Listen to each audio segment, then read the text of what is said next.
कवने बिरछिया चिरई खोतवा लगवलू जाके।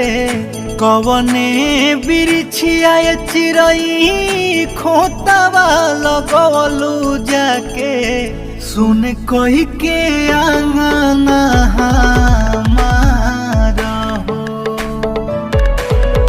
उड़ गइलू पखिया पसार हो।